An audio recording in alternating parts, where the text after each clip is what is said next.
जी, ये जो कुछ भी आपने न्यूज़ शेयर की हैं दलित लोगों के बारे में और जो भी खुशबू सिस्टर ने बताया है, तो ये सारी चीजें होती इसीलिए ही हैं क्योंकि ये इनकी जो स्क्रिप्चर्स हैं उसमें मेंशन है ये सारी चीजें। तो मैं इंशाल्लाह स्टार्ट करती हूँ। सबसे पहले तो मैं चाहती हूँ कि मैं बिल्कुल बेसिक्स से बताऊं इनकी कि कास्ट का इनका क्या सिस्टम है ना, ताकि जिन जी। लोगों को नहीं पता है उनको जरा थोड़ा सा आइडिया हो जाए। उसके बाद इंशाल्लाह इनके स्क्रिप्चर्स वगैरह कोट करूंगी। जी, तो जातों से जो हमारी मुराद है, वो चार जातें हैं जो इनके खुदा हैं ब्रह्मा, जो यूनिवर्स के क्रिएटर जिनको ये मानते हैं। तो उसी के जरिए वजूद में आई थी, जिनमें सबसे पहले नंबर पे जमन है, फिर क्षत्रिया हैं, उसके बाद वैश्या हैं और आखिर में जो है वो शूद्र हैं। अब सीक्वेंस में मैंने इन सब जातों के नाम जो है वो इसलिए लिए हैं क्योंकि ये इसी ऑर्डर में किए जाते हैं इंडिया में भी। यानी जो ब्राह्मण है वो ब्रह्मा के सर से वजूद में आए हैं, इसीलिए वो अव्वल नंबर पे हैं। और उनका काम जो है वो वेद पढ़ने पढ़ाने का है, यानी और किसी भी कास्ट का कोई भी इंसान ये काम नहीं कर सकता। उसके बाद जो क्षत्रिय हैं, वो दूसरे नंबर पे हैं क्योंकि ब्राह्मा के वो बाजू से वजूद में आए हैं और उनका जो है वो काम है फौजी खदमात वगैरह अंजाम देना और मुल्क की हिफाजत करना। फिर इसी तरह से तीसरे नंबर पे जो है वो वैश्याज हैं, जो कि ब्राह्मणों की रानों से वजूद में आए हैं और इनका काम खेती बाड़ी करना और मवेशी पालना और तिजारत वगैरह है। और सबसे आखिर में जो चौथी जात है वो है इनके शूद्र, जो कि सबसे निचली जात कंसिडर किए जाते हैं इनके यहाँ। और इनका जो काम है वो सिर्फ ऊंची जात के लोगों की खिदमत अंजाम देना है, क्योंकि इनको ऐसा समझा जाता है कि इनके पास कोई नॉलेज नहीं है और ये ब्राह्मा के पैरों से वजूद में आए हैं। और अछूत और दलित की जिस तरह से आपने पहले भी बात की, तो इनको तो दूर दूर तक इन चारों जातों में कहीं भी शुमार नहीं किया जाता है, बल्कि दलित जो थे इनके उनको तो काफी टाइम तक वोटिंग करना भी अलाउड नहीं था। अब ये जो सारी बातें मैंने कही हैं कास्ट सिस्टम के बारे में, इसको सुन के काफी हिंदू ये कहते हैं कि ये जो निजाम है ये हिंदुइज्म में एग्जिस्ट नहीं करता। बल्कि कुछ लोग ये बोल के भी बेवकूफ बनाते हैं कि ये प्रोफेशन की वजह से डिसाइड होता है कास्ट सिस्टम वगैरह, जबकि ऐसा बिल्कुल भी नहीं है। ये बिल्कुल झूठ है। जो कास्ट सिस्टम है इनका ये बर्थ बेस्ड है, जो कि इनके स्क्रिप्चर्स वगैरह पे भी मेंशन है, जिसके मैं इंशाल्लाह आपको कुछ रेफरेंसेस वगैरह दिखाती हूँ। तो शुरू करते हैं इंशाल्लाह। सबसे पहले मैं इनकी एक किताब है वशिष्ठा धर्मशास्त्र, इसको कोट करना चाहूंगी। तो इनके जैसा कि वेद बताते हैं, इसमें लिखा हुआ है कि चार जातें जो हैं ये अपने ओरिजिन से, यानी जो उनकी बुनियाद है जो असल है उससे पहचानी जाती हैं या अपनी मुकद्दसात से। फिर ये भी लिखा हुआ है वेदों में कि शूद्रों को जो है वो कोई रस्में नहीं दी जाती, कोई रस्में नहीं है उनकी। जी, वैदिक मीटर इनके होते हैं पोएटिक मीटर, जिनके जरिए यानी इनके ब्राह्मा जो है वो क्रिएशन करते हैं जो मंत्र पढ़ के। तो उसमें मेंशन किया हुआ है कि जो इनके ब्राह्मण हैं वो गायत्री मीटर से बनाए गए हैं, जो इनके क्षत्रियास हैं वो त्रिस्तूप से, और जो इनके वैश्यास हैं वो जगाती मीटर से। और जो शूद्र हैं वो बेचारे बगैर किसी मंत्र के वजूद में आए, तो इनके जो अपने गॉड हैं वही डिस्क्रिमिनेट कर देते हैं इनकी अपनी जातों में। फिर इसके बाद इनकी एक और किताब देखते हैं, अपाष्टाम्बा धर्मशास्त्रा नाम है इसका। इसमें भी जो है वो चारों जातों का जिक्र है। और इसमें भी यही मेंशन है कि हर जात जिस ऑर्डर में मेंशन की हुई है किताबों में, ये वो एक दूसरे से आला है। यानी इससे भी ये पता चलता है कि जितने भी जाते हैं वो शूद्रों से सुपीरियर हैं। इसी तरह से इनकी महाभारता में लिखा हुआ है कि स्लाइड नंबर 3 खोल लीजिएगा। जी सिस्टर, चेंज हो गई। जी, इनकी महाभारता में लिखा हुआ है कि इनके किसी बुजुर्ग ने इनकी देवी से फरमाया कि ए देवी, कोई भी सिर्फ अपनी असल पैदाइश या तखलीक से ही ब्राह्मण बन सकता है। मतलब ये कि बाकी चाहे वो कितनी भी नाक रगड़ ले या कितने भी नेक काम कर ले, वो बेचारा वहीं का वहीं रहेगा और अपनी जात से बाहर नहीं आ सकता। इसी तरह से फिर इनकी नरादा पुराना जो है उसमें लिखा हुआ है कि तमाम मुकद्दस रसूमात और फराइज इन जातों को मुकर्रर किरदा फराइज के मुताबिक ही सर अंजाम देने चाहिए, वरना अहले इल्म के नजदीक ये बिद्दती कहलाते हैं। यानी कि जिसको जो फराइज दे दिए गए हैं, जैसे कि शूद्रों का हमने पहले भी जिक्र किया कि इनको दूसरी जात के लोगों की खिदमत अंजाम देने के लिए रखा गया है, तो वो उससे हट नहीं सकते, वो उसके अलावा और कोई ड्यूटी नहीं करेंगे। फिर इनकी कटिया याना संहिता है। इनकी एक रस्म होती है जिसमें घी वगैरह निकालते हैं। तो वो भी इसमें मेंशन है, पैदाइश की बर्तरी की वजह से जो पाक दामन बीवियां हैं ऊंची जात के लोगों की, वही परफॉर्म करती हैं। अब जरा इनकी हमने डिस्क्रिमिनेशन पे बात की है, अब इनकी सजाओं पे आ जाते हैं हम। हमें ये तो पता है कि इस्लाम में जो भी सजाएं या सजा और जजा का निज़ाम है वो हर तबके के लिए बराबर है, लेकिन अब हम ये देखेंगे कि हिंदुइज्म में जातों, जितनी भी जातें हैं यानी कि उनको बराबर रखा गया है या नहीं। तो पहले हम ये देखेंगे कि ब्राह्मण्स को इनकी कितनी ओवर प्रोटेक्शन हासिल है, और उसके बाद इंशाल्लाह सजाओं का जिक्र करेंगे। Slide number 5 खोलिएगा।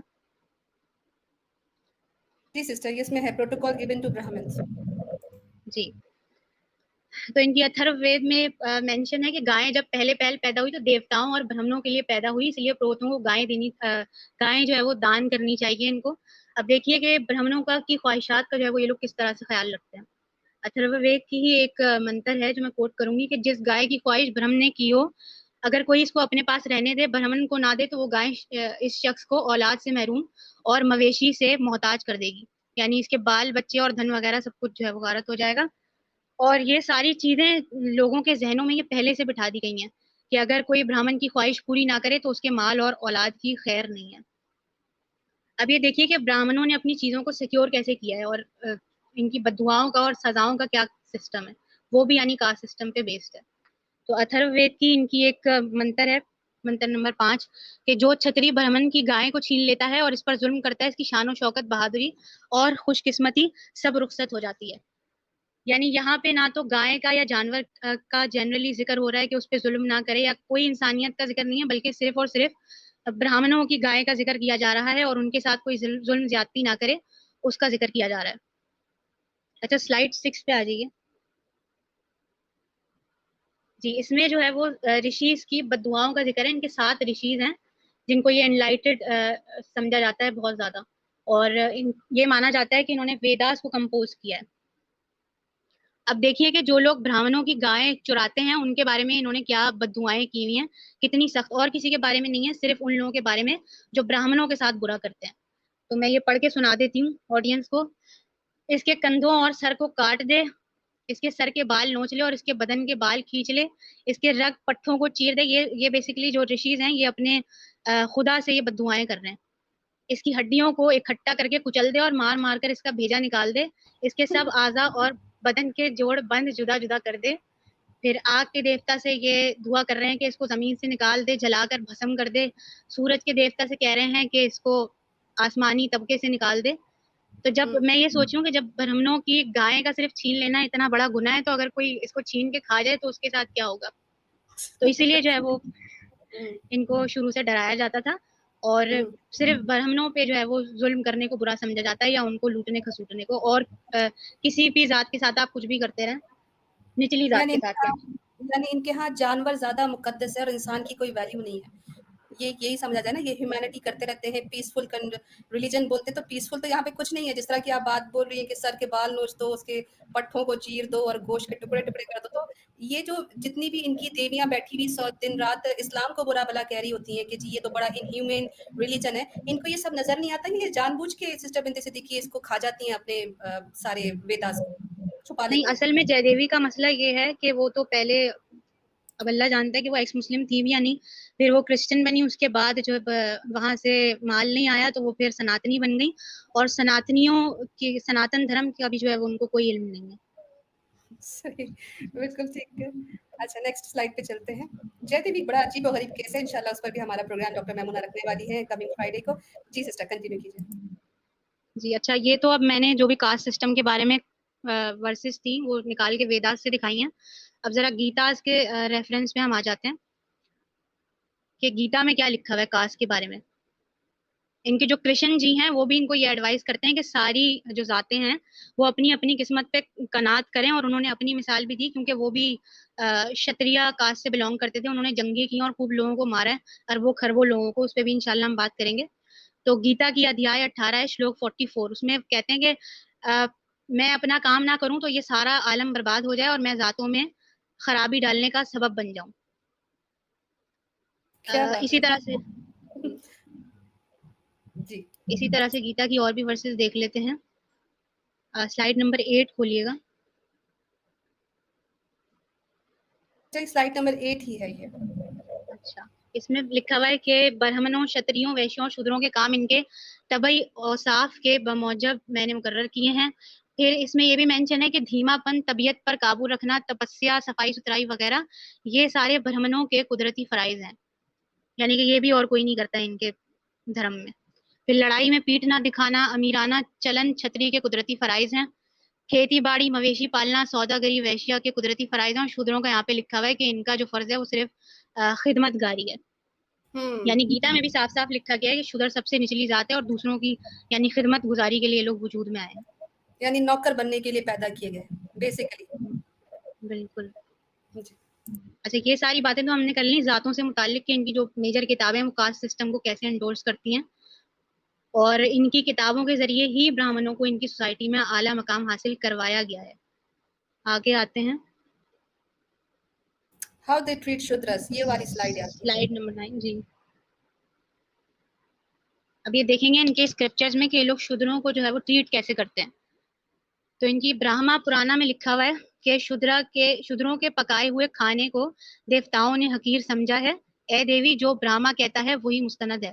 यानी ये खुदा की तरफ से इनको पैगाम दिया गया है ब्राह्मणों को। जी। अब ये देखिए कि जो लोअर कास्ट के इनके हिंदूज हैं इनको कैसे नीचा दिखाया गया है। अच्छा, इसमें चांडला का भी जिक्र है। ये लोअर कास्ट के लोगों को कहा जाता है चांडला। इसमें पराशरा स्मृति को मैं कोट करना चाहूंगी। वैसे तो खैर इसमें बहुत ही वाहियात किस्म की वर्सेस हैं स्मृतिज में, औरतों के बारे में भी, लेकिन उसके बारे में इंशाल्लाह हम बाद में बात करेंगे। अभी कास्ट सिस्टम पे आ जाते हैं कि अगर कोई ब्राह्मण चांडला को देख ले तो उसको सूरज की तरफ देखना चाहिए। यानी लोअर कास्ट के किसी आदमी को देख ले तो उसको अपनी नजरें जो है वो सूरज की तरफ देखकर पाक करनी चाहिए, और अगर छू ले तो सारे मलबूसात समेत गुस्ल करना चाहिए। जैसे अभी खुशबू सिस्टर ने भी जिक्र किया था ना कि ये लोग जाके नहाते हैं फौरन उनको टच हम्म। करने के बाद। अच्छा, एक और इनकी किताब है ब्राह्मा व्यवहारता पुराना। इसमें जो है वो किसी की कॉन्वर्जेशन का जिक्र किया गया है कि मैं आपसे वो बातें बयान करूंगा जिनका देखना गुनाह है और आफात का सबब है। यानी इन चीजों का देखना गुनाह है, और अब उनमें क्या क्या चीजें हैं वो देखते हैं, वो मैं आपको बताती हूँ। उसमें है शूद्र का पका हुआ खाना। शूद्र की लाश को जलाने वाले तक को देखना जो है वो गुनाह है।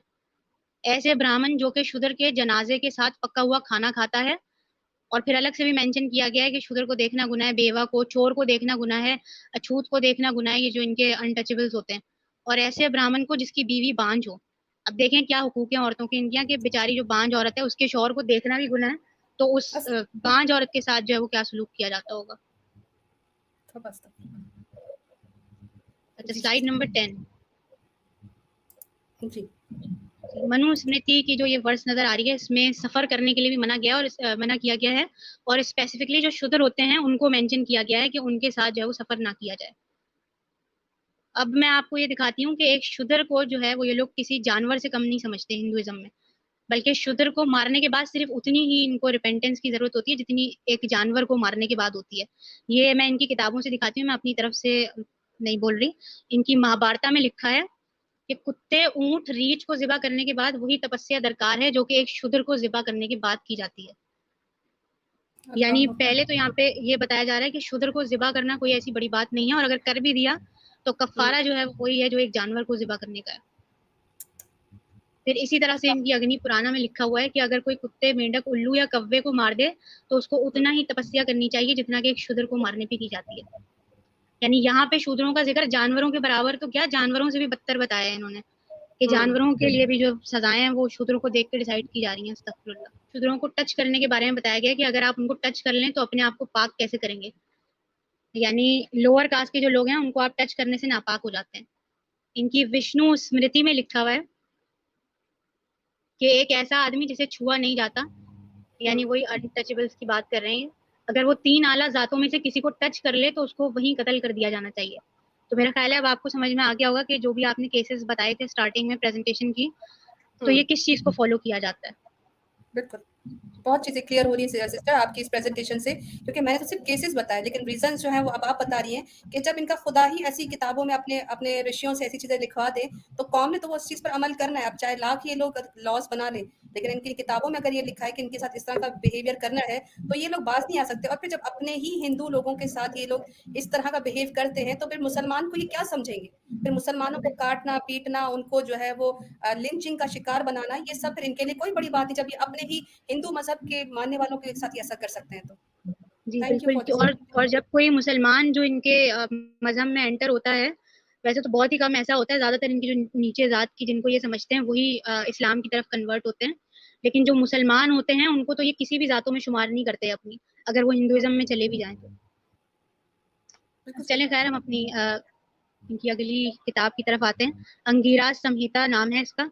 कि अगर हुँ, एक हुँ, ब्राह्मण को कोई औरत अपने मखसूस दिनों में छू ले या कोई कुत्ता या शूद्र छू ले तो वो एक रात का रोजा रखे और उसके बाद पंचगव्या से पाक होगा वो। पंचगव्या पंचगव्य इनका एक ड्रिंक है इनका पंचगव्या, जो 5 इंग्रेडिएंट्स पर मुश्तमिल होता है, जिसमें दही और घी होता है, और 2 इसमें ऐसी चीजें होती हैं जो कि यानी पाक होने के लिए वो यूज करते हैं। तो मुझे बड़ी मैं हैरत बता हुई कि देती तो हूँ गाय। मीन्स जी इनके सिस्टम लिहाज से आप माशाल्लाह लिहाज कर रही हैं इन लोगों का, आपको पता है मैं तो लिहाज करती नहीं हूँ। मैं बताती हूँ पंचगव्यम कहते हैं गाय के 5 ऐसे प्रोडक्ट्स की, जिसमें गोबर और उस गोबर का जो मूत्र है, जो ये बड़ा पीते हैं बड़े शौक से, इनका नेशनल ड्रिंक है, और उसके अलावा दूध और दही, ये इनका घी। तो ये 5 गव्यम जो है वो प्रोडक्ट्स हैं, और इनसे ये कहते हैं कि उस शख्स को पाक हो जाना चाहिए। यानी कि इनके यहाँ शूद्र एक गाय के पेशाब से भी वर्स कंडीशन में होता है, और गाय का जी पेशाब जो है वो उस इंसान के हाथ लगाने से वो एरिया पाक हो सकता है। मैंने लास्ट टाइम भी बताया था कि टेम्पल में जब एक दलित घुस गया था, तो उस बेचारे की नाक रगड़वाई थी टेम्पल्स के फ्लोर के साथ, और फिर वो फर्श को धोया गया था गाय के पेशाब के साथ। तो अस्तगफुरुल्लाह, आगे आगे बढ़ते सिस्टर। जी, प्रासरा स्मृति कहती है इनकी इसी तरह से। उसमें भी यही लिखा हुआ है कि कोई ब्राह्मण कुत्ते या शूद्र को छू ले तो वो रोजा रख के और पंचगव्या का इस्तेमाल करके अपनी पाकी अटेन कर सकता है वापस। फिर इनकी अपास्तांबा संहिता में लिखा हुआ है कि अगर किसी ब्राह्मण औरत को उसके मखसूस अय्याम में कोई शुद्रा खातून टच कर ले, जबकि वो भी उसी हालत में हो, तो ब्राह्मण औरत अपनी पाकी को एक दिन एक रात का रोजा रख के और पंचगव्यम से वापस लाएगी। यानी मैं तो ये सोचूं कि खवातीन की तो वैसी कोई इज्जत नहीं है हिंदू स्क्रिप्चर्स में, और जो शूद्रों की खवातीन होती होंगी, उनकी जो बीवियां होती होंगी, अ, उन बेचारियों के साथ क्या किया जाता होगा, उनकी क्या इज्जत होगी इनके मजहब में। पंडित जी नीचे बैठे हुए, पंडित जी से पूछ रहे, पंडित जी ये काहत हो रहा है यहाँ पे ये क्या हो रहा है आपके मजहब में? पंडित जी को बेचारे को तकलीफ हो रही होगी, लेकिन मजबूरन बुर्का पहन के तो आप आ नहीं सकते पंडित जी। लास्ट टाइम मैंने आपकी अच्छी खासी इस बात पे कर दी थी बात, तो पंडित जी जो है बेचारे मचला रहे हैं नीचे कमेंट में, लेकिन खैर अच्छा ये चला इनकी मीठी हकीकत। हजरत, जी बोलिए। पंचगव्य के बारे में बोल रहे थे ना, तो इसको कहा जाता है पंचामृतम। अमृत हम्म माना जाता है, जो आपने कहा उसको कहा जाता है अमृत, हम्म मतलब जो आपको लाइफ लॉन्ग के लिए प्यूरिफाई कर देता है, और शायद आपकी एज भी बढ़ा देता है। अच्छा, एज बढ़ा देते। लास्ट टाइम तो मैंने सोचा था कोरोना का भी इलाज इस पंचगव्यम में है, लेकिन जिसने ये एडवाइस किया था सबसे पहले उसी को कोरोना हुआ था।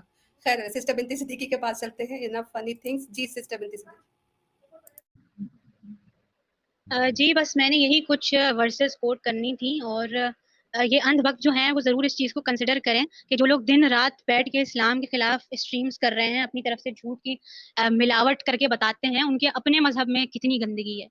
जो शूद्रों को जानवर समझते हैं, औरतों को जानवर समझते हैं कि उनको टच नहीं करना, शूद्रों के साथ उठना बैठना नहीं है, यानी ये किस किस्म की डिस्क्रिमिनेशन है। चलो अगर ये भी कहते हैं कि आप जो है वो इबादत करके खुदा से करीब हो सकते हैं, तब भी कोई सेंस बनता, लेकिन यहाँ तो बाकायदा दुनियावी फवाइद के लिए जातों को अलग अलग रखा जाता है, जो मेरे समझ में आ रहा है।